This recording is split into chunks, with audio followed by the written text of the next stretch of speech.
नमस्कार, रात के 8 बज चुके हैं और आप देख रहे हैं डीडी न्यूज पर खबरों का prime time show news night. मैं हूं आपके साथ आरेंद्र। आज लोकसभा चुनाव के तीसरे दौर की वोटिंग हुई है और 11 राज्यों की 93 लोकसभा सीटों पर आज दिन भर वोटिंग हुई। हालांकि अंतिम आंकड़े आना भी बाकी है, लेकिन अंतरिम आंकड़े शाम 5 बजे तक के आ चुके हैं, जो कि उम्मीद बताते हैं कि बेहतर मतदान के प्रतिशत देखने को मिलेगा।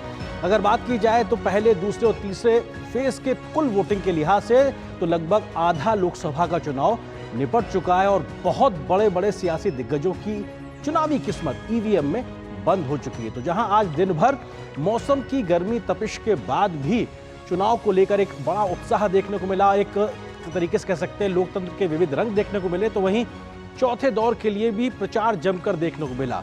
जब एक तरफ वोटिंग हो रही थी तो चौथे दौर के प्रचार के समय तमाम बड़े नेताओं के कुछ ऐसे बोल भी सुनाई पड़े जिन्होंने आज दिन भर सुर्खियां बटोरी है। लालू प्रसाद यादव का मुस्लिमों को आरक्षण देने का बयान से एक तरीके से राजनीतिक तौर पर हंगामा मच गया। प्रधानमंत्री मोदी समेत तमाम एनडीए के बड़े नेताओं ने जमकर घेरा है लालू प्रसाद यादव को, कांग्रेस को और पूरे इंडिया गठबंधन को। इस मसले पर करेंगे विस्तार से चर्चा। इसके अलावा भी दिखाएंगे देश दुनिया की हर जरूरी और महत्वपूर्ण खबर। शुरुआत करते हैं इस वक्त की सुर्खियों हेडलाइंस के साथ। दुनिया के सबसे बड़ी लोकतांत्रिक प्रक्रिया के तीसरे चरण का मतदान शांतिपूर्ण तरीके से संपन्न। 10 राज्यों की 93 सीटों पर 1331 उम्मीदवारों की किस्मत ईवीएम में बंद। पीएम मोदी ने अहमदाबाद तो मल्लिकार्जुन खड़गे ने कलबुर्गी में किया मतदान।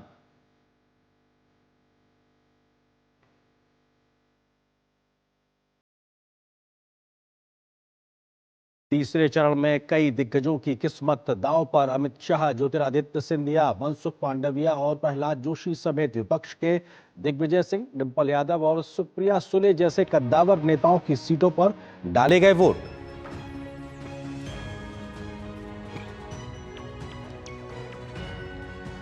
चुनावी रण में मुस्लिम आरक्षण पर सियासत हुई और तेज। आरजेडी नेता लालू प्रसाद के मुस्लिमों को आरक्षण देने की वकालत पर भड़की भाजपा।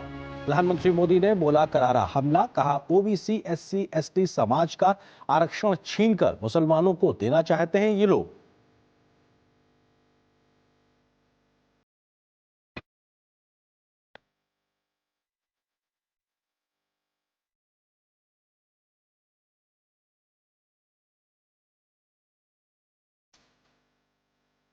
आचार्य प्रमोद कृष्णन के बयान पर सियासी घमासान। पीएम मोदी ने कांग्रेस पर साधा निशाना, कहा राम मंदिर पर सुप्रीम कोर्ट के फैसले को पलटने का है शहजादे का इरादा। कांग्रेस के पवन खेड़ा ने किया खंडन।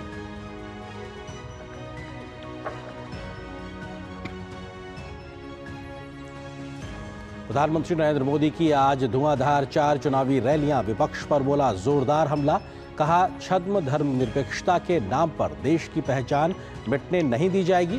तुष्टीकरण के दलदल में फंसी है कांग्रेस, आतंकवादियों को बेकसूर बताने पर तुली है पार्टी।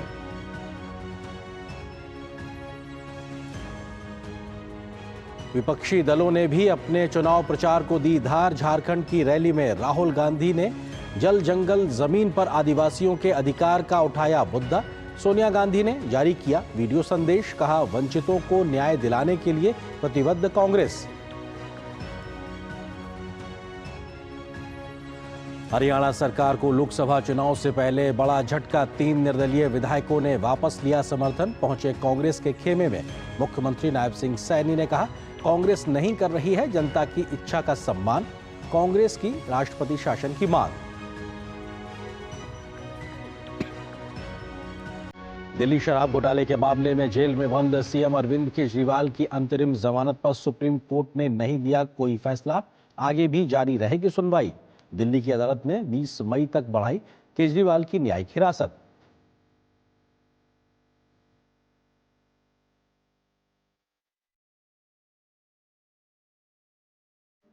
तो आप देख रहे थे अभी इस वक्त की सुर्खियां। खबरों पर डालते हैं विस्तार से नजर। लोकसभा चुनाव के तीसरे चरण का मतदान संपन्न हो चुका है और लोगों ने बढ़ चढ़कर आज अपने मताधिकार का इस्तेमाल किया है।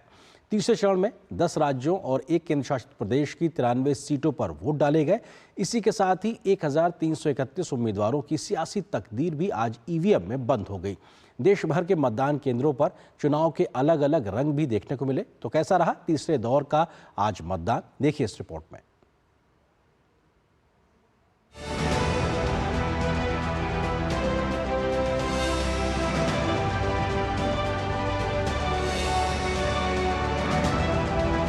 उत्तर से लेकर दक्षिण तक और पूरब से पश्चिम तक देश के हर हिस्से में लोकतंत्र के महापर्व का उत्साह देखने को मिला। 10 राज्यों और एक केंद्र शासित प्रदेश की 93 सीटों पर मतदाताओं ने वोटिंग में बढ़ चढ़कर हिस्सा लिया।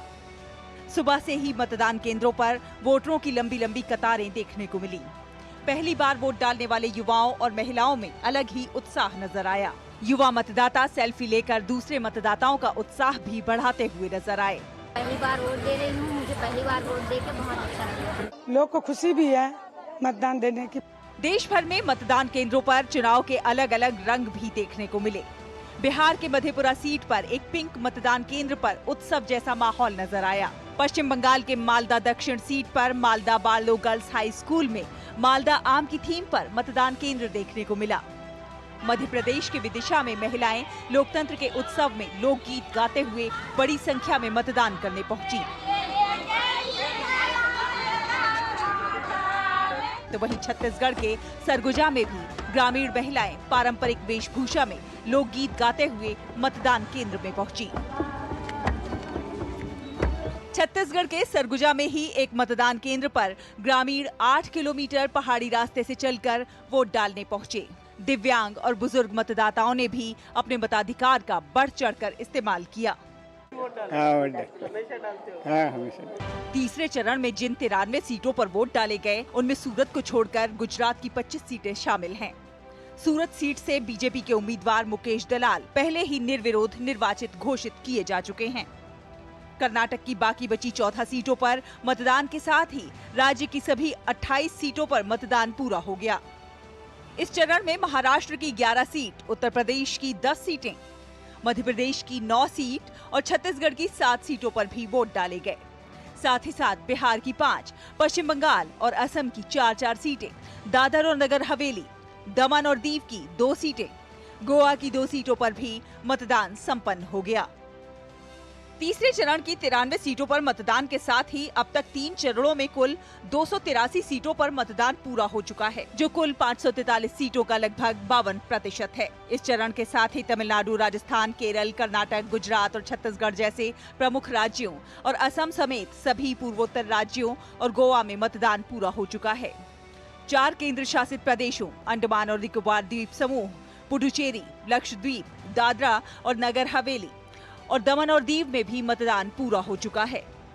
तीसरे चरण की जिन 93 सीटों पर वोटिंग हुई है, पिछले आम चुनाव में भाजपा ने इन पर शानदार प्रदर्शन किया था। 93 सीटों में से भाजपा को 71 सीटें मिली थीं, जबकि कांग्रेस और शिवसेना को 4-4 सीटें मिली थीं।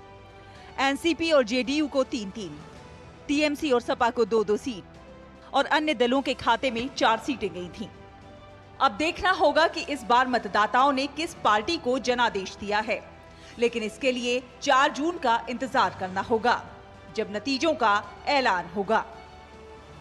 DD news. दुनिया के सबसे बड़े लोकतंत्र का सबसे बड़ा महापर्व, जिस पर पूरी दुनिया की नजरें टिकी हुई हैं। ये चुनाव केवल मात्र सरकार चुनने के लिए ही नहीं, बल्कि लगभग 97 करोड़ भारतीय मतदाताओं के देश की दिशा और दशा को तय करने के लिए लोकतंत्र का सबसे मजबूत अधिकार प्रदान करता है। कैसे आम चुनाव में हर आम और खास लोगों ने आज बढ़ चढ़कर मताधिकार का इस्तेमाल किया, देखिए इस रिपोर्ट में। 7 चरणों में हो रहे लोकसभा चुनाव के लिए तीसरे चरण का मतदान संपन्न हो गया। आम लोगों के साथ ही विभिन्न पार्टियों के दिग्गज भी मतदान करते नजर आए।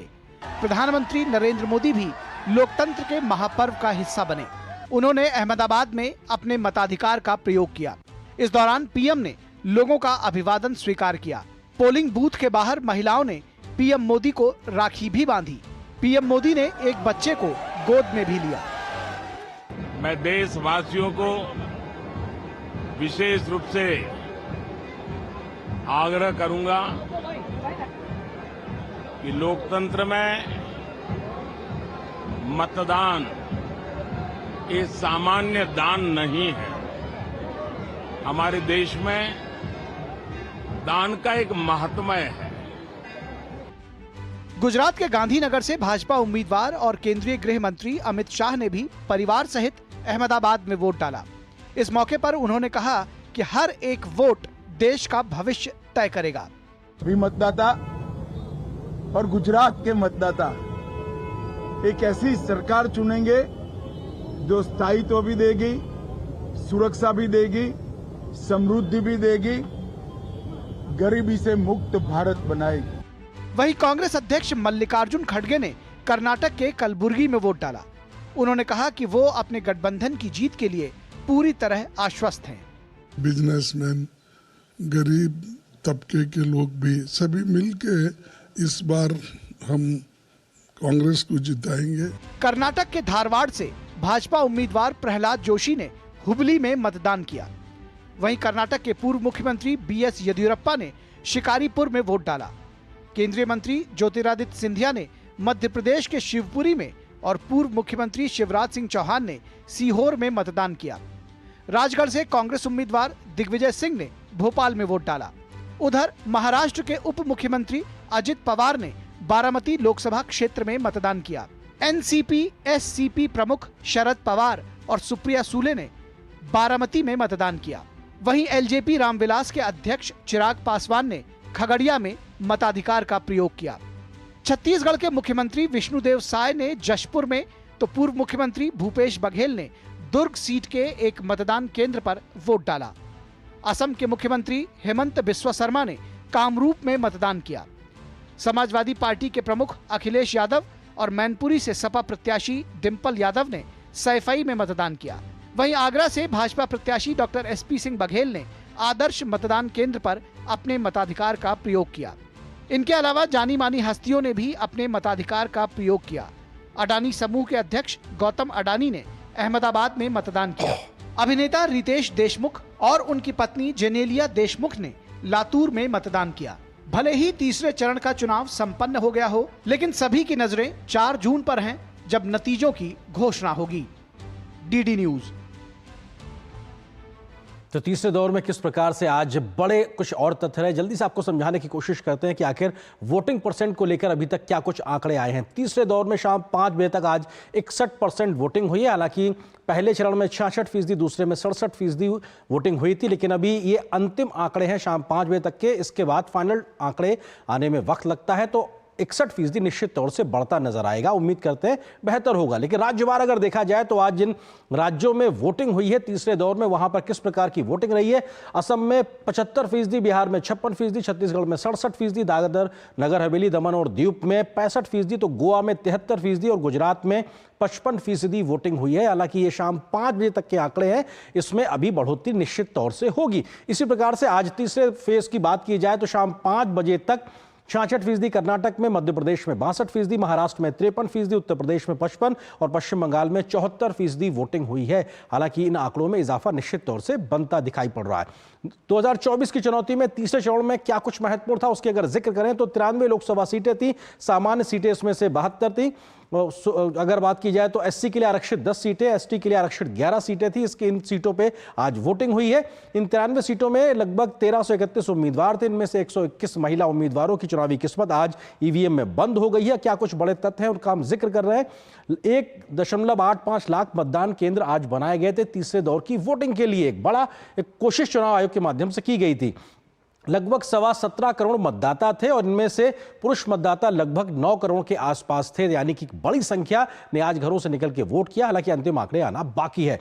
कुछ और तथ्य आपको बताते हैं। महिला मतदाताओं की संख्या की बात की जाए तो लगभग 8 करोड़ 39 लाख महिला मतदाताएं थी और 85 वर्ष से ज्यादा के जो मतदाता थे उनकी अगर बात की जाए तो 14 लाख से ज्यादा उनकी संख्या थी। टोटल 17 करोड़ मतदाताओं के लिहाज से अगर हम बात करें तो 100 वर्ष से अधिक की संख्या वाले मतदाताओं की बात की जाए तो ये लगभग 40,000 के आसपास था, जबकि दिव्यांग मतदाता भी 15.5 लाख के आसपास थे। ये बड़ा चंक था। इनके लिए भी व्यवस्थाएं बेहतर तरीके से की गई थी चुनाव आयोग के माध्यम से। ये कुछ तथ्य थे। इसी प्रकार से अगर हम बात करें किन राज्यों में कितनी सीटों पर आज वोटिंग हुई है तो गुजरात की सभी 25 सीटों पर वोटिंग हुई है। एक सूरत सीट पर पहले ही निर्विरोध निर्वाचन हो चुका था। 26 सीटें हैं गुजरात में, लेकिन 25 पे वोटिंग हुई है। कर्नाटक में दूसरे चरण में 14 सीटों पे, महाराष्ट्र में 11, उत्तर प्रदेश में 10, मध्य प्रदेश में 9 सीटों पर आज तीसरे दौर के तहत वोटिंग की गई है। इसी प्रकार से अन्य राज्यों की बात की जाए तो छत्तीसगढ़ की 7 सीटों पर आज वोटिंग हुई है, बिहार में 5, पश्चिम बंगाल में 4, असम में भी 4 और दादर नगर हवेली की बात की जाए तो 2 और गोवा में भी 2 सीटों पर आज वोटिंग हुई है। तो ये अपने आप में दिखाता है कि इन राज्यों में कितनी सीटों पर आज वोटिंग हुई है।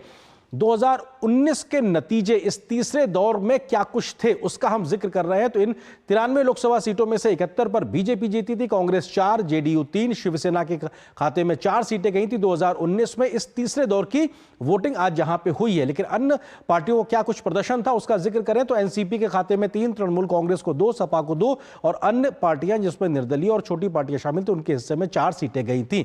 तो ये 2019 का प्रदर्शन था। अब इस प्रदर्शन में किसका इजाफा होता है, किसकी कटौती होती है, ये 4 जून को पता लगेगा। तीसरे चरण में 2019 के नतीजों में लगभग 67% वोटिंग हुई थी उस वक्त।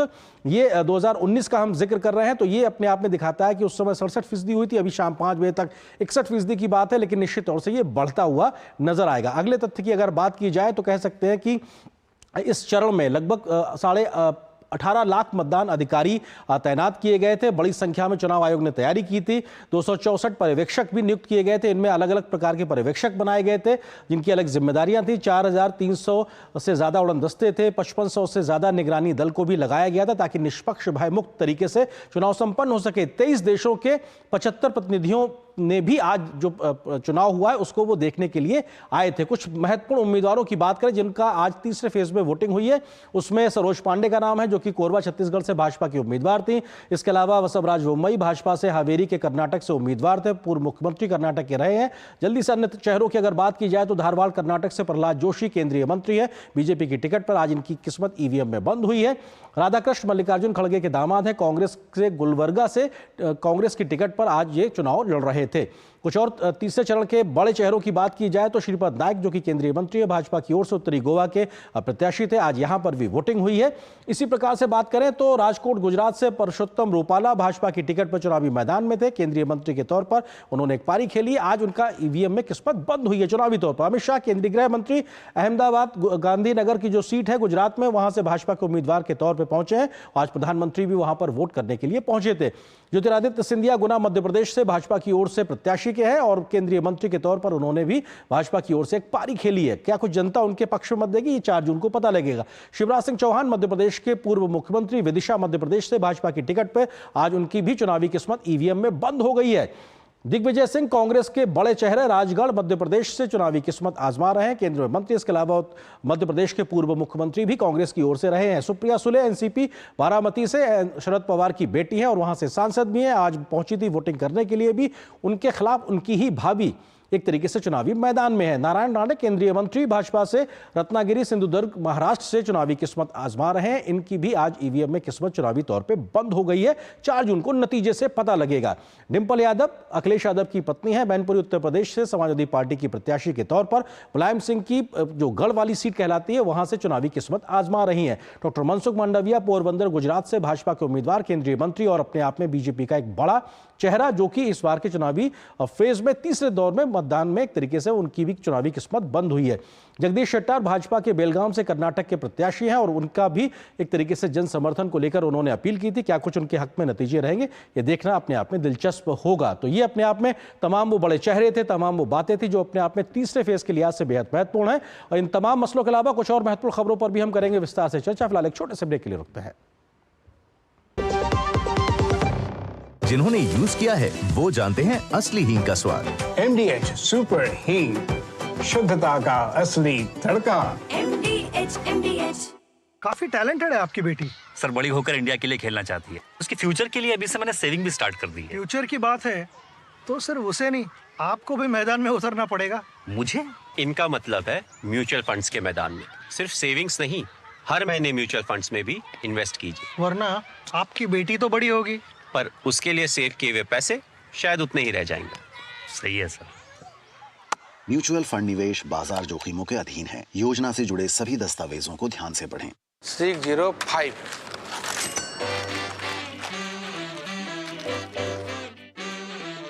बदलो बदलो आदत बदलो।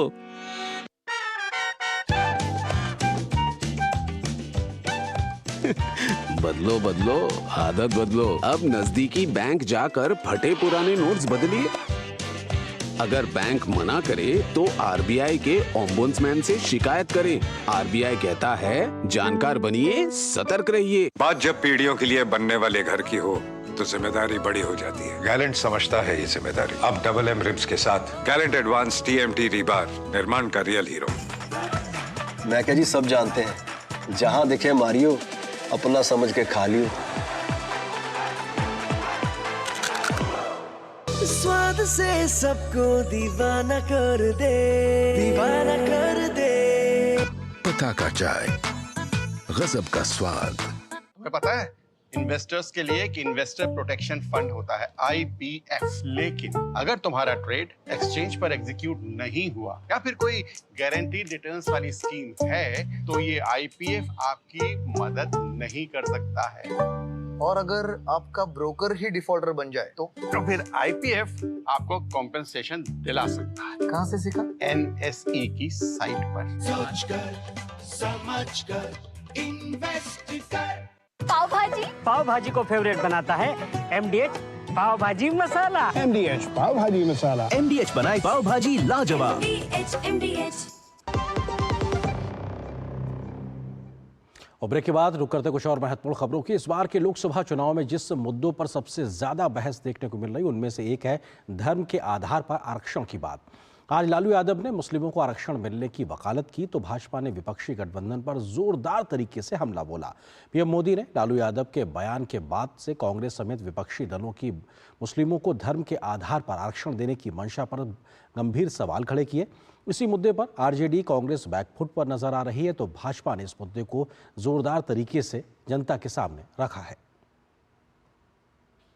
लोकसभा चुनाव के दौरान मुस्लिम आरक्षण के मुद्दे पर सियासत तेज होती जा रही है। मंगलवार को आरजेडी प्रमुख लालू प्रसाद के एक बयान के बाद से ये बहस और तेज हो गई। दरअसल लालू प्रसाद ने मुस्लिम आरक्षण का खुलकर समर्थन किया। उन्होंने कहा कि मुसलमानों को पूरा आरक्षण मिलना चाहिए। मिलना चाहिए मुसलमानों को।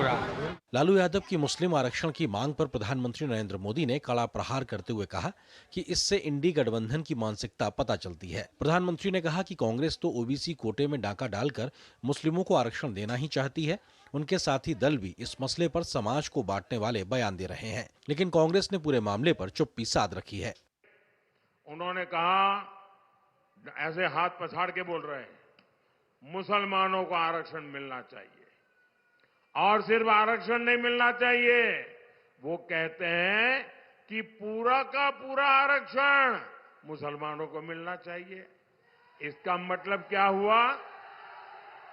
SC, ST, OBC समाज को जितना आरक्षण मिला है वो छीनकर ये लोग पूरा का पूरा आरक्षण मुसलमानों को देना चाहते हैं। मुस्लिमों को पूरा आरक्षण देने की बात पर भाजपा भड़क गई है। भाजपा प्रवक्ता सुधांशु त्रिवेदी ने कहा, भाजपा और प्रधानमंत्री मोदी जिन आशंकाओं को व्यक्त कर रहे थे वो पूरी सच साबित होती दिख रही हैं। उन्होंने सवाल पूछा कि पूरा का पूरा आरक्षण का क्या मतलब है। वहीं मुख्यमंत्री योगी आदित्यनाथ ने लालू प्रसाद यादव के बयान को आरक्षण की व्यवस्था में सेंधमारी बताया है। जब मुस्लिम आरक्षण का विषय पूछा गया तो उन्होंने कहा हाँ मिलना चाहिए पूरा का पूरा। तो यदि पूरा का पूरा मुस्लिम समाज को आरक्षण मिलना चाहिए तो यह साफ हो गया कि SC, ST और OBC का हिस्सा मारकर वो मुस्लिम समाज को आरक्षण देना चाहते हैं। कि इंडी गठबंधन से जुड़े हुए जो दल हैं, कांग्रेस हो, आरजेडी हो, समाजवादी पार्टी हो, ये OBC के आरक्षण पर, अनुसूचित जाति जनजाति के आरक्षण पर सेंध लगाने का प्रयास करेंगे। बाबा साहब भीमराव अंबेडकर धर्म के आधार पर आरक्षण के विरोधी थे। उन्होंने कहा धर्म के आधार पर कोई आरक्षण नहीं हो सकता, ये भारत के विभाजन का कारण बना था और हमें कोई भी ऐसा कार्य नहीं करना चाहिए जो देश के विभाजन का कारण बनेगा।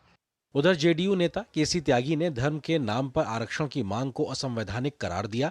उन्होंने कहा कि लालू यादव मंडल आयोग की अनुशंसा के खिलाफ बोल रहे हैं और उनका बयान पिछड़ा विरोधी है।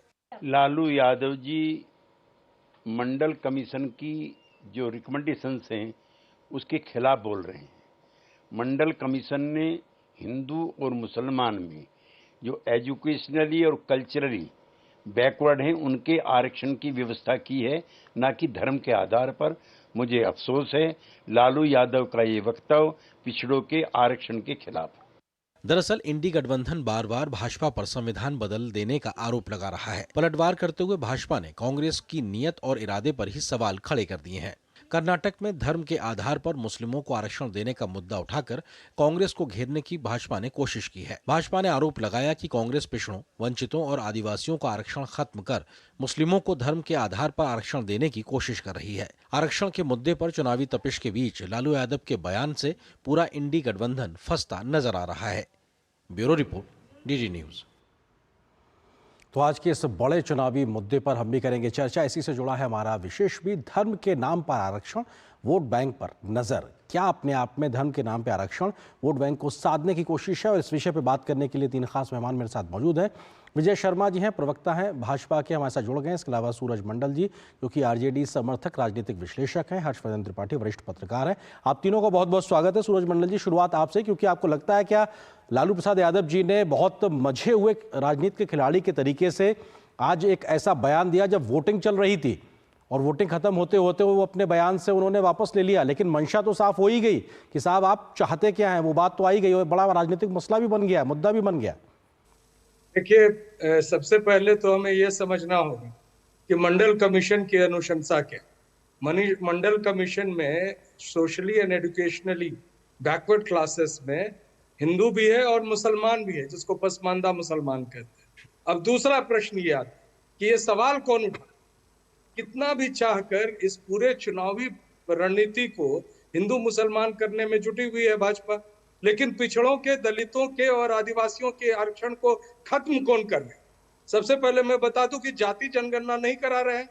जाति जनगणना भाजपा उसके विरुद्ध है, क्योंकि उन्हें पता चल जाएगा इस देश को कि किस वर्ग का क्या स्थिति है। दूसरी बात, एक जो लैटरल एंट्री इन्होंने लाया है सिविल सर्विसेज में, आपको पता होना चाहिए कि लैटरल एंट्री में एक भी दलित, एक भी पिछड़ा, एक भी आदिवासी नहीं है। ये पूरी की पूरी सवर्ण और वो भी कॉर्पोरेट सेक्टर से लाया गया। मैं तीसरी बात, मेरी बात समाप्त हो जाने प्लीज। और तीसरी बात ये है कि ईडब्ल्यूएस आरक्षण जो लाया गया है, आपको मैं बता दूं, ये इसका मतलब है इकोनॉमिकली वीकर सेक्शन। इस इकोनॉमिकली वीकर सेक्शन में दलित, पिछड़े, आदिवासी नहीं है। तो कुल मिलाकर ये पूरा का पूरा जो आरक्षण है वो एक ही समुदाय यानी सवर्ण समुदाय के लिए है, जाति के आधार। लेकिन इसके बावजूद पूरे देश में आप देख लीजिए जितने बड़े संस्थाएं हैं, आपने पहले निजीकरण कर दिया। सूरज जी देखिए, सुनिए सूरज जी, आपने जो बात कही वो बात बहुत वैलिड है।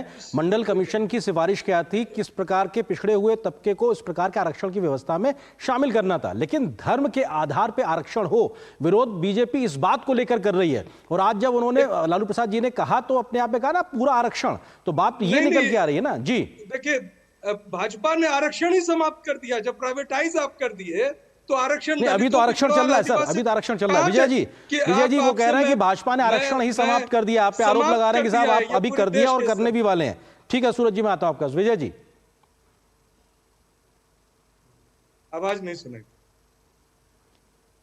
विजय जी, आप अपने आप को अनम्यूट कीजिए, आपकी आवाज नहीं आ रही है। जी अभी आपकी आवाज आ रही है, अपनी बात रखिए। जी नमस्कार, मैं बताना चाहता हूँ ये भ्रामक हास्यास्पद बातें, झूठी बातें कर रहे हैं टीवी चैनल के ऊपर बैठ के, और ये देश को धर्म के आधार पर बांटना चाहते हैं। भारतीय जनता पार्टी और हमारे माननीय प्रधानमंत्री जी ने साफ तौर पे कह दिया कि बाबा भीमराव अंबेडकर भी यहाँ आ जाए तो संविधान को कोई हाथ नहीं लगा सकता। अब रही आरक्षण की बात, आरक्षण में आज आपने देखा होगा दूध का दूध पानी का पानी हो गया। लालू यादव जो है वो सामान्य कार्यकर्ता नहीं है, वो पार्टी के सुप्रीमो हैं। उन्होंने साफ कहा है कि मुस्लिमों को सारा का सारा आरक्षण मिलना चाहिए। तो ये दलितों के, पिछड़े और जितने शोषित हैं सबके आरक्षण को हड़पना चाहते हैं। 2004 में भी इन्होंने आंध्र प्रदेश में मुस्लिमों को आरक्षण देने की कोशिश की थी, जो माननीय वहां के जो अविभाजित जो आंध्र प्रदेश था वहां की हाई कोर्ट ने उसको निरस्त कर दिया था। तो समय समय पे कह रहे हैं, इनका मैनिफेस्टो पढ़ लीजिए कि हम बहुसंख्यकवाद को खत्म करेंगे। दूसरी आप बातें देखेंगे कि अल्पसंख्यकों को खाने की आजादी देंगे, पहनने की आजादी देंगे। क्या आजादी देंगे? आज आजादी नहीं है क्या? आज कोई वेज खाओ, नॉन वेज खाओ, कपड़े पहनो, जीन्स पहनो, क्या है? तो इसका मतलब ये है कि ये वहां बीफ कटवाएंगे सड़कों के ऊपर, जैसे इनके यूथ कांग्रेस के कार्यकर्ता काटते हैं। तो इनके जो युवराज हैं वो बोलते हैं हम सेंसर करेंगे। आप मुझे बताइए, इंदिरा गांधी, राहुल गांधी, राजीव गांधी, इतने सारे प्रधानमंत्री हुए, उन्होंने कभी ऐसा सर्वे कराया क्या जो जातिगत? हम कहते हैं हमारा है ज्ञान, गरीब, युवा, आदिवासी, नारी, तो इसमें सब आ जाते हैं। तो धर्म के आधार पर किस लिए देना? ठीक है, हर्षवर्धन त्रिपाठी जी वरिष्ठ पत्रकार हमारे साथ मौजूद। हर्षवर्धन जी, आपको लगता है कि चुनाव के बीच में आज जब वोटिंग हो रही थी, लालू प्रसाद यादव का बयान आना ये अपने आप में उस मसले को और ज्यादा तूल सीधे तौर पे देता है जो सबसे बड़ा सियासी मसला और मुद्दा बना हुआ है इस समय चुनाव में? हर्षवर्धन जी, आप सवाल एक बार फिर से दोहराएंगे? सर, मैं कह रहा हूं कि आज वोटिंग के समय लालू प्रसाद यादव का बयान आना मुस्लिम आरक्षण को लेकर, इसने तो एक तरीके से पूरी बहस को और बड़े स्तर पे हवा दे दी है, क्योंकि लगातार इसको लेके ही खेमेबंदी हो रही है इस पूरे चुनाव के समय। देखिए, मुझे लगता है कि जो प्रधानमंत्री नरेंद्र मोदी लगातार कहते आ रहे थे कि मैंने उनको बेनकाब कर दिया। अब अगर कांग्रेस के मैनिफेस्टो में बहुसंख्यकवाद से लड़ाई का जिक्र है, कांग्रेस का मैनिफेस्टो अल्पसंख्यकों के पर्सनल लॉज की बात करता है, तो जाहिर है वो मुस्लिम के पर्सनल लॉज की बात करता है। और शाहबानो जिस तरह से हुआ है तो देश जानता है कि कांग्रेस सरकार क्या क्या कर सकती। अभी आचार्य प्रमोद कृष्णम ने जिस तरह से बताया कि राहुल गांधी की तो इच्छा ये थी कि राम मंदिर कभी बने ही नहीं, उसको किस तरह से वो रोकना चाहते थे। इस सब के बीच में जब लालू प्रसाद यादव कहते हैं तो उसको समझना चाहिए प्योर मुस्लिम पोलराइजेशन की कोशिश है। अब कोई ये कह सकता है कि भाई वो तो एंटी बीजेपी पड़ता है, लेकिन ये हर कोई जानता है कि बिहार में लालू प्रसाद यादव की पार्टी को एक भी सीट नहीं मिली थी 2019 में, नॉट अ सिंगल सीट। और इस बार भी वो मुश्किल, उनको यह भी लगता है कि AIMIM और जनता दल यूनाइटेड को अगर मुस्लिम वोट थोड़ी संख्या में भी गया तो उनके लिए इस बार भी शून्य हो जाएगा। और सिर्फ ये एक बिहार का मसला नहीं है, पूरे देश में मुस्लिम वोटों का एकजुट ध्रुवीकरण और हिंदू मतों को जातियों में बांटना, इसकी कोशिश लगातार विपक्षी पार्टियां कर रही हैं। लालू प्रसाद यादव कोई सामान्य नेता नहीं है, बहुत शातिर चतुर राजनेता हैं, उनको राजनीति बहुत अच्छे से आती है, इसीलिए तीसरे चरण के मतदान के दौरान उन्होंने ये बयान दिया है। बिल्कुल सूरज मंडल जी, क्योंकि मेरे पहले सवाल के जवाब में आपने वो चीजें गिनाई जो बीजेपी ने की हैं या वो करने की मंशा रखते हैं, लेकिन मैं फिर आपसे वही सवाल करता हूं कि लालू प्रसाद यादव जी का ये जो बयान है, क्या पार्टी वो अभी भी उसके साथ खड़े नजर आते हैं? और आप एक राजनीतिक चिंतक के तौर पे आपको लगता है कि जिस तरह उन्होंने कहा पूरा का पूरा मतलब धर्म के आधार पर आरक्षण, क्या ये जस्टिफाइड है? नहीं, देखिए, ये बहुत ही स्पष्ट रूप से समझना होगा कि ये जो सारा का सारा, ये जो पूरा का पूरा शब्द का प्रयोग किया जा रहा है, ये निश्चित रूप से उस बयान में नहीं। ये जो पोलराइजेशन की बात है, पोलराइजेशन, मुस्लिम पोलराइजेशन से राजनीतिक रूप से किसी को लाभ नहीं होने वाला है। लाभ होने वाला है हिंदू पोलराइजेशन से भारतीय जनता पार्टी को। और जो बात ये पिछड़े की कर रहे हैं, उससे चुराने की, मध्य प्रदेश में पिछड़ों के आरक्षण में हिजड़ों को दिया गया, वहां से काट दिया गया, उनकी जो तादाद है उससे बिल्कुल आधी कर दी गई शिवराज चौहान के समय में भी। और ये तमाम राज्यों में इसलिए सुप्रीम कोर्ट के आदेशानुसार, और अभी हमारे पत्रकार महोदय बोल रहे थे कि क्यों जाति जनगणना कराई जाए। जाति जनगणना कराई जाने वाली पहली बैकवर्ड क्लासेस कमीशन और मंडल कमीशन, दोनों की अनुशंसा है पार्लियामेंट का। 2011 में सर्वसम्मति से यह फैसला है जिसमें भारतीय जनता पार्टी शामिल है। तो आप जाति जनगणना से भाग रहे हैं। आप पिछड़ों को जो न्याय मिलना चाहिए, और जो, मैं कांग्रेस का प्रवक्ता नहीं हूँ, लेकिन कांग्रेस के जो घोषणा पत्र की बात हो रही है उसमें बड़ी शब्द जो है वो न्याय की बात, जस्टिस की बात, और जस्टिस की बात को समझना चाहिए। मैं समझता हूं कि अभी जो स्थिति है इस देश में, ये एक बड़ा तबका जो है वो हैव नॉट्स है, उनको उनका जो हिस्सेदारी है नहीं मिल रहा है। और अगर उसकी बात हो रही है, आप उसको जगह हिंदू मुस्लिम में करना चाहेंगे, तो वो मैं नहीं समझता हूं कि वो किसी और पार्टी की मंशा है, बिल्कुल भारतीय जनता पार्टी। ठीक है सूरज मंडल जी, पिराहा आपने मेरे सवाल का सीधा जवाब नहीं दिया, लेकिन वक्त की बड़ा मर्यादा होती टेलीविजन डिबेट में। विजय शर्मा जी, क्योंकि सूरज मंडल जी साफ तौर से ये कह रहे हैं कि आप पिछड़ों को और वंचितों को उनका हक नहीं दे रहे, इसलिए उन्हें इस प्रकार की एक राजनीति की लकीर खड़ी करनी पड़ रही है जो इस पे आपको दिक्कत हो रही है। विजय जी, मैं सूरज मंडल जी की बात का जवाब देना चाहता हूं। जब लालू यादव जी मुख्यमंत्री थे तो उस टाइम क्या नारा था? MY, मुसलमान और यादव।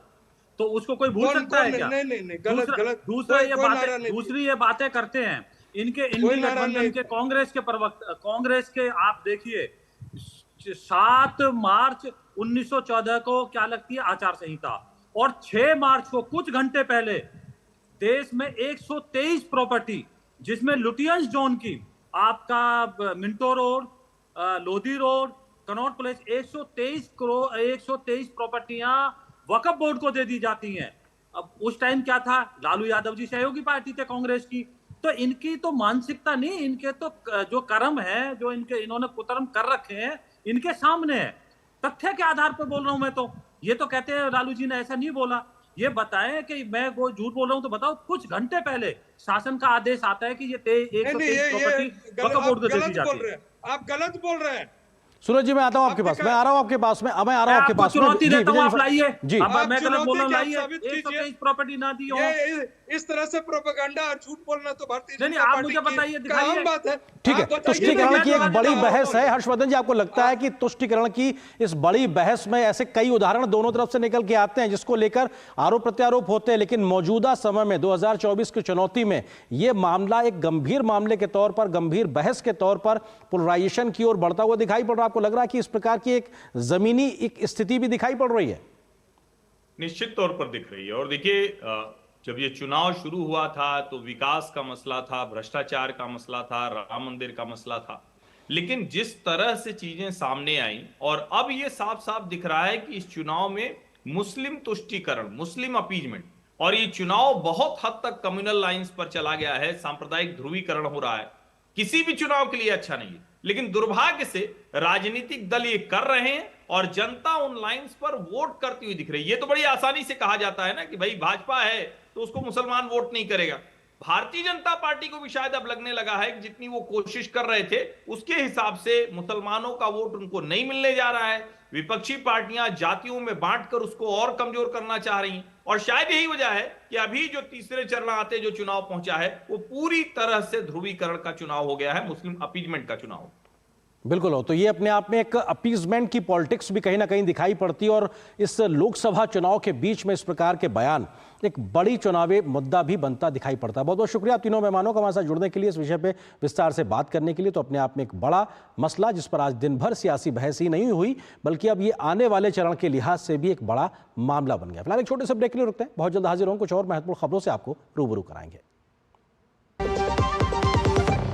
जीरा से प्यास बुझाए, डाइजेशन के लिए मस्त, शरीर में नमक पानी का बैलेंस बनाए। सिप सिप जीरा सिप, जीरा सिप, इंग्लिश का जल्दी और जीरा सिप, जीरा सिप, जीरा सिप। सर, आप किस एज में रिटायर हुए थे? 39। सोच रहा था काश मेरी भी रिटायर्ड लाइफ आप जैसी हो। उसके लिए मैदान में उतरना पड़ेगा। उतरूंगा ना सर। अरे भाई यहाँ नहीं, म्यूचुअल फंड्स के मैदान में। Mutual funds? हर महीने इन्वेस्ट करो, फ्यूचर की तैयारी करो। करोड़ों लोग इन्वेस्ट कर रहे हैं और देश के साथ आगे बढ़ रहे हैं। सही है सर। तो आ जाओ मैदान में। म्यूचुअल फंड निवेश बाजार जोखिमों के अधीन है। योजना से जुड़े सभी दस्तावेजों को ध्यान से पढ़ें। यकीन है खुद पर है नाज। सुनती हूँ अपने मन की आवाज। कभी शर्मीली तो कभी हूँ जाबाज। रुकना मेरी आदत नहीं, थमना मेरी चाहत नहीं। मैं हूँ नारी, यही मेरा अंदाज। हर जिम्मेदारी मैं बखूबी निभाती हूँ। वोट दे, प्राउड वोटर कहलाऊंगी। पूरे देश संग चुनाव का पर्व मनाऊंगी। स्वाद से सबको दीवाना कर दे, दीवाना कर दे। पता का चाय, गजब का स्वाद। पॉलिसी बाजार से टर्म लाइफ इंश्योरेंस लेने के कुछ साल बाद मेरी वाइफ को कैंसर डायग्नोस हुआ और वो नहीं रही। उनकी कमी तो पूरी नहीं हो सकती, और टर्म लाइफ इंश्योरेंस के पैसे से बच्चों की फ्यूचर की चिंता नहीं रही। पॉलिसी बाजार ने क्लेम दिलाने में बहुत सपोर्ट किया। पॉलिसी बाजार पे 1 करोड़ का टर्म लाइफ इंश्योरेंस सिर्फ 470 रुपए महीने से शुरू। 7 बज गए, एक दिन जल्दी उठाने को बोला था, फिर भी। कहाँ जाना है सुबह सुबह? वोट डालने जाना है अम्मा। हाँ तो आराम से चली जाना, भागी क्यों जा रही है? भागते तो हम पहले थे, भोर 4 बजे खेत में। अब जिस व्यक्ति ने हमें हमारे घर पर इज्जत घर बनवा के हमें सुरक्षा दी है, उसे वोट देने तो भागकर ही जाएंगे ना। जिसकी गारंटी ने जिंदगी संवारी, उसको वोट देने की गारंटी हमारी। कमल का बटन दबाएं, भाजपा को जिताएं। आधे बाउल दही में 4 चम्मच MDH चटनी पुदीना मसाला डाला, स्टर करो, पुदीना चटनी तैयार। MDH चटनी पुदीना मसाला।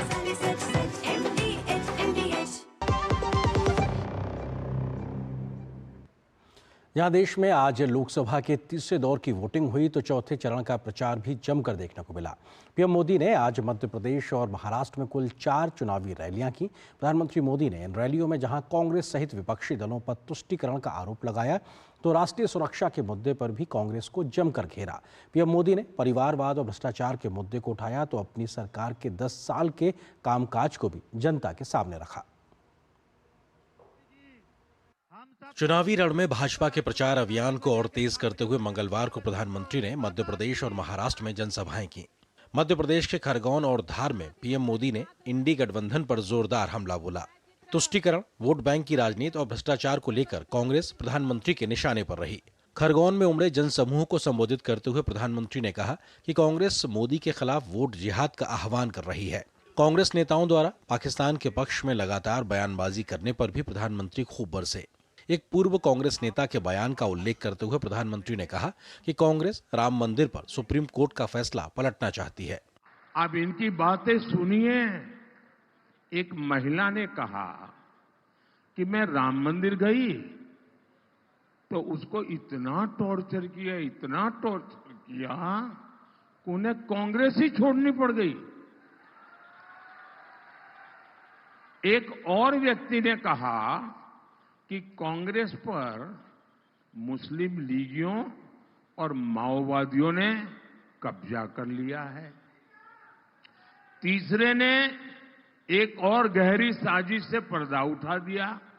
उन्होंने कहा कि कांग्रेस के शाहजादे का इरादा राम मंदिर पर सुप्रीम कोर्ट के फैसले को पलटने का है।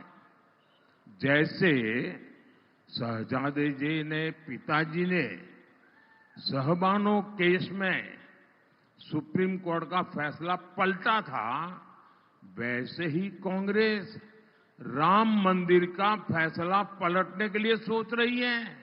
धार की जनसभा में प्रधानमंत्री ने कहा कि वे 400 सीटें इसलिए मांग रहे हैं ताकि कांग्रेस कश्मीर में धारा 370 को फिर से लागू न कर दे, अयोध्या के राम मंदिर पर बाबरी ताला न लगा दे। प्रधानमंत्री ने कहा कि कांग्रेस तुष्टीकरण के दलदल में ऐसा धंस चुकी है कि उसे और कुछ नजर नहीं आ रहा। मैं आज 2 टूक कह रहा हूं और ये कांग्रेस वाले और उनके सारे चट्टे बट्टे जरा कान खोल के सुन लो। जब तक मोदी जिंदा है, नकली सेकुलरिज्म के नाम पर, सूडो सेकुलरिज्म के नाम पर भारत की पहचान मिटाने की कोई भी कोशिश मोदी सफल नहीं होने देगा। और ये हजारों वर्ष पुराने भारत को उसकी इस संतान की गारंटी है। प्रधानमंत्री नरेंद्र मोदी ने अहमदनगर में 26/11 के मुंबई आतंकी हमले को लेकर महाराष्ट्र कांग्रेस के नेता के बयान की आलोचना की। उन्होंने कहा कि कांग्रेस के लोग आतंकी कसाब का पक्ष ले रहे हैं। उन्होंने इसे मुंबई हमले में सभी आतंकियों को मारने वाले सुरक्षा बलों का अपमान बताया। उन्होंने किसानों की दुर्दशा पर कांग्रेस को जमकर घेरा। जो समस्याएं कांग्रेस विरासत में छोड़कर गई थी, हमने उनके समाधान दिए हैं। महाराष्ट्र में कांग्रेस ने किसानों को संकट में धकेला। सूखे का संकट गहराता गया। कांग्रेस अपनी लूट में व्यस्त रही। हमने वर्षों से लटके प्रोजेक्ट्स को पूरा करके किसानों की चिंता की। यहां नीलवंडे डैम का काम 1970 में शुरू हुआ था और उस समय डैम की लागत 8 करोड़ थी। आज वो बढ़कर के 5,000 करोड़ रुपए पहुंच गई है। ये पाप इन्होंने किया है। पीएम मोदी ने दिन की आखिरी सभा को बीड में संबोधित किया, जहां उन्होंने पूर्व केंद्रीय मंत्री गोपीनाथ मुंडे को श्रद्धांजलि दी। प्रधानमंत्री ने कहा कि कांग्रेस ने राज्य में नकली राष्ट्रवादी कांग्रेस और नकली शिवसेना के साथ समझौता किया है, जिसका काम विकास के सारे कामों को रोकना है। प्रधानमंत्री ने पूर्व की महाविकास अघाड़ी की सरकार को महाविनाश अघाड़ी कहकर संबोधित किया और बुलेट ट्रेन के प्रोजेक्ट में रोड़े अटकाने का आरोप लगाया। उन्होंने कहा कि 21वीं सदी के दौर में विकास विरोधी पार्टियों को सत्ता नहीं सौंपी जानी चाहिए। ब्यूरो इनपुट के साथ अजीत द्विवेदी, विशाल बैरिस्टो, श्यामा मिश्रा और धीरज कुमार की रिपोर्ट, डीडी न्यूज। और यहाँ पर एक छोटे से ब्रेक के लिए रुकते हैं। आज दही बड़ा खाने का मन है। वाह क्या स्वाद! असली स्वाद तो MDH दही बड़ा रायता मसाले से ही आता है। शुक्ला बता रहा था आपके बाबूजी ने जायदाद का कुछ हिस्सा नौकर के नाम कर दिया। अब नौकर हर काम अपना घर समझ के करेगा। समरकूल, जो हर दिल करे कबूल। काफी टैलेंटेड है आपकी बेटी। सर बड़ी होकर इंडिया के लिए खेलना चाहती है। उसके फ्यूचर के लिए अभी से मैंने सेविंग भी स्टार्ट कर दी है। फ्यूचर की बात है तो सिर्फ उसे नहीं, आपको भी मैदान में उतरना पड़ेगा। मुझे? इनका मतलब है म्यूचुअल फंड्स के मैदान में सिर्फ सेविंग्स नहीं, हर महीने म्यूचुअल फंड्स में भी इन्वेस्ट कीजिए। वरना आपकी बेटी तो बड़ी होगी, पर उसके लिए सेव किए हुए पैसे शायद उतने ही रह जाएंगे। सही है सर। म्यूचुअल फंड निवेश बाजार जोखिमों के अधीन है। योजना से जुड़े सभी दस्तावेजों को ध्यान से पढ़ें। बात जब पीढ़ियों के लिए बनने वाले घर की हो तो जिम्मेदारी बड़ी हो जाती है। गैलेंट समझता है ये जिम्मेदारी। अब डबल M रिब्स के साथ गैलेंट एडवांस TMT रीबार, निर्माण का रियल हीरो। बेटा कहता है पापा बीमा ले लिया होता तो आज हो जाता ऑपरेशन। अब हमें कौन बीमा देगा 70 के बाद? तुम लोगों ने सुना नहीं, 70 साल से ऊपर के सभी वरिष्ठ नागरिकों को 5 लाख तक का इलाज मुफ्त में मिल गया। समझो, बस वोट के दिन पोलिंग बूथ पे जाओ और कमल का बटन दबाओ, मोदी को फिर से लाओ। कमल का बटन दबाएं, भाजपा को जिताएं। मैं क्या जी, सब जानते हैं, जहां दिखे मारियो, अपना समझ के खा लियो। स्वाद से सबको दीवाना कर दे, दीवाना कर दे। पता का चाय, गजब का स्वाद। अगर छोले बने तो गोल्डी छोले मसाले, जहाँ जाए रिश्ते बनाए। जहाँ जाए रिश्ते बनाए, गोल्डी मसाले। हरियाणा में 3 निर्दलीय विधायकों ने आज नायब सिंह सैनी के नेतृत्व वाली भाजपा सरकार से अपना समर्थन वापस लेने की घोषणा की है। चरखी दादरी से निर्दलीय विधायक सोमवीर सांगवान, नीलोखेड़ी से निर्दलीय विधायक धर्मपाल गोदर और पुंडरी से निर्दलीय विधायक रणधीर गोलन ने प्रदेश की भाजपा सरकार से अपना समर्थन वापस लेकर कांग्रेस को समर्थन देने की घोषणा की। उन्होंने रोहतक में हरियाणा के पूर्व मुख्यमंत्री भूपेंद्र सिंह हुड्डा और राज्य कांग्रेस प्रमुख उदय भान की मौजूदगी में आयोजित एक संवाददाता सम्मेलन के दौरान ये घोषणा की है। पुंडरी से निर्दलीय विधायक रणदीप गोलन ने कहा कि हम तीनों प्रदेश की भाजपा सरकार से अपना समर्थन वापस लेने और कांग्रेस को अपना समर्थन देने की घोषणा करते हैं। हरियाणा के मुख्यमंत्री नायब सिंह सैनी ने कांग्रेस पर जनता की इच्छाओं का निरादर करने का आरोप लगाया है। ये जानकारी आई है मेरे पास भी, कहीं विधायकों की कुछ इच्छाएं होती हैं और हर व्यक्ति आज इच्छा के साथ जुड़ा हुआ है। कांग्रेस को जनता की इच्छाओं से मतलब नहीं है, उनको तो अपनी इच्छाओं से मतलब है कि हमने अपनी इच्छाएं पूरी करनी है। कांग्रेस लगी हुई है उनकी इच्छाएं पूरी करने में। ब्रिटेन की वेस्टमिंस्टर मजिस्ट्रेट की अदालत ने मंगलवार को 5वीं बार भगोड़े हीरा कारोबारी नीरव मोदी की जमानत याचिका खारिज कर दी है। नीरव मोदी ने लंबे समय से कैद का हवाला देते हुए याचिका दायर की थी। रिपोर्ट्स के अनुसार नीरव मोदी ने लंबी कैद का हवाला देते हुए ब्रिटेन में वेस्टमिंस्टर मजिस्ट्रेट की अदालत के समक्ष 5वीं बार 16 अप्रैल को जमानत याचिका दायर की थी, लेकिन आज सुनवाई के दौरान इसे खारिज कर दिया गया। नीरव मोदी मार्च 2019 से लंदन की जेल में बंद है। एक और छोटे से ब्रेक के लिए रुकते हैं। अब तक टेस्टी राजमा बनाना नहीं आया। बिना MDH राजमा मसाला के टेस्टी राजमा कैसे बनेगा? MDH राजमा मसाला। क्या स्वादिष्ट राजमा बनाए। MDH। सर आप किस एज में रिटायर हुए थे?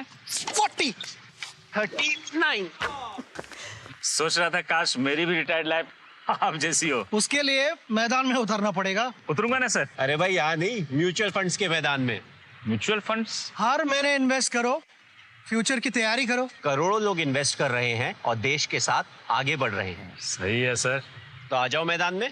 म्यूचुअल फंड निवेश बाजार जोखिमों के अधीन है। योजना से जुड़े सभी दस्तावेजों को ध्यान से पढ़ें। Delivery boy has picked your order. अरे भाई पता है भूख लगी है। 30 मिनट का मैसेज नोटिफिकेशन आया था ना। मैसेज के सारे थोड़ी बैठ सकते हैं। कल आपने कुछ शेयर्स बेचे थे ना? हाँ, तो चेक किया? मैसेज आया तो था। सिर्फ मैसेज काफी नहीं है। आप शेयर मार्केट में कोई भी ट्रांजैक्शन करते हैं ना, तो स्टॉक एक्सचेंज से आए SMS या ईमेल को अपने डीमैट अकाउंट और बैंक स्टेटमेंट के साथ भी टैली कीजिए। बेटा भूख में ना दिमाग बंद हो जाता है।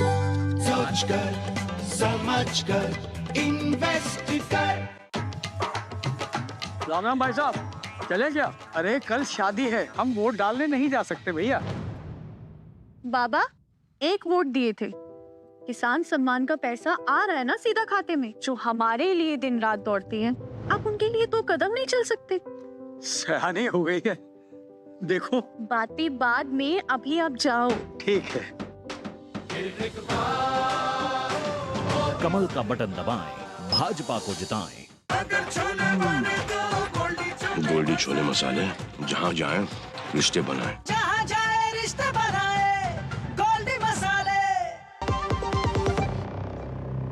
शराब घोटाले में दिल्ली के मुख्यमंत्री अरविंद केजरीवाल इन दिनों जेल में बंद हैं। उनको अंतरिम जमानत देने के लिए आज सुप्रीम कोर्ट में सुनवाई हुई, जिसमें केजरीवाल और ईडी की ओर से अपने अपने तर्क रखे गए, लेकिन कोर्ट आज किसी नतीजे पर फिलहाल नहीं पहुंची है। कोर्ट में अभी भी इस मामले पर सुनवाई जारी रहेगी। ईडी केजरीवाल की जमानत का विरोध कर रही है। सॉलिसिटर जनरल तुषार मेहता ने कहा कि केजरीवाल की राजनीतिक हैसियत होने की वजह से चुनाव प्रचार के लिए उन्हें इजाज़त देकर बाकी लोगों से अलग ट्रीटमेंट नहीं दिया जा सकता है। एसजी तुषार मेहता ने कहा कि अगर केजरीवाल जांच में सहयोग देते हैं तो शायद गिरफ्तारी भी नहीं होती।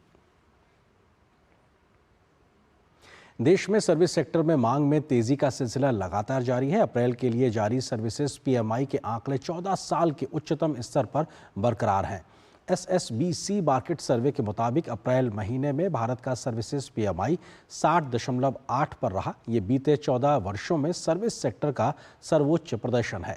ध्यान देने योग्य बात यह है कि घरेलू स्तर पर मांग में तेजी की वजह से PMI के आंकड़े बेहतर दर्ज किए गए हैं। मैन्युफैक्चरिंग और सर्विस दोनों सेक्टर को मिला लें तो कंपोजिट PMI अप्रैल में 61.5 पर रहा, जो मार्च में 61.8 पर था। अच्छी खबर यह भी है कि एक्सपोर्ट बिजनेस में तेजी भी देखने को मिल रही है।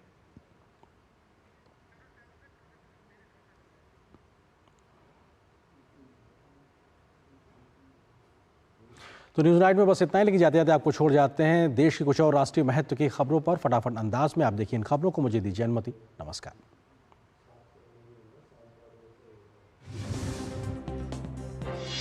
राष्ट्रपति द्रौपदी मुर्मू शिमला के प्रसिद्ध संकट मोचन मंदिर पहुंची। राष्ट्रपति मुर्मू ने परिवार सहित मंदिर में पूजा अर्चना की। इस दौरान उनके साथ हिमाचल प्रदेश के राज्यपाल शिव प्रताप शुक्ला भी मौजूद रहे। ईडी ने ग्रामीण विकास मंत्री आलमगीर आलम के गिरफ्तार PS संजीव लाल, उनके नौकर जहांगीर आलम को मंगलवार को कोर्ट में पेश किया। ईडी के विशेष न्यायाधीश PK शर्मा की अदालत में संजीव लाल और जहांगीर से पूछताछ करने के लिए ईडी की ओर से 10 दिनों की रिमांड मांगी गई। इसके बाद कोर्ट ने 6 दिनों की रिमांड की मंजूरी दी। पश्चिम बंगाल में 25,000 शिक्षकों की नियुक्ति रद्द करने के कलकत्ता हाईकोर्ट के आदेश पर सुप्रीम कोर्ट ने अंतरिम रोक लगा दी है। कोर्ट ने साफ किया कि अगर आगे चलकर किसी व्यक्ति की नियुक्ति को सुप्रीम कोर्ट गैर कानूनी पाता है तो उसे अपना वेतन वापस करना होगा। राजधानी दिल्ली में CII और भारत सरकार के औषध विभाग की तरफ से मेडिटेक्स टेकेथॉन 2024 का आयोजन किया गया। कार्यक्रम का मकसद स्वास्थ्य क्षेत्र से जुड़े मेडिकल उपकरणों के गुणवत्तापूर्ण स्वदेशी निर्माण और इन उपकरणों के आयातक की जगह निर्यातक बनने पर चर्चा की गई।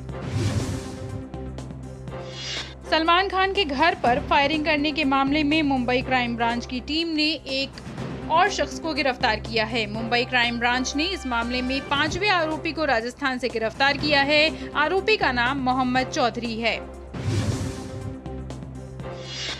दक्षिण कश्मीर के कुलगाम के रिडवानी पाइन इलाके में सुरक्षा बलों और आतंकवादियों के बीच चली भीषण मुठभेड़ समाप्त हो गई है। कश्मीर के पुलिस महानिरीक्षक VK बिर्दी ने कहा कि TRF के एक शीर्ष कमांडर बासित डार सहित 2 आतंकवादियों के मारे जाने के साथ ही 15 घंटे तक चली कुलगाम मुठभेड़ समाप्त हो गई। उत्तराखंड के जंगल में फैली आग को रोकने के लिए अब वायुसेना सामने आई है। वायुसेना ने सुलगते जंगल पर हेलीकॉप्टर से पानी बरसाया। विश्वनाथ मंदिर गुप्तकाशी से आज भगवान केदारनाथ की पंचमुखी डोली फाटा के लिए निकली है। इस दौरान श्रद्धालुओं ने उत्सव डोली पर पुष्प वर्षा की। डोली यात्रा के साथ देश विदेश के श्रद्धालु भी केदारनाथ जा रहे हैं।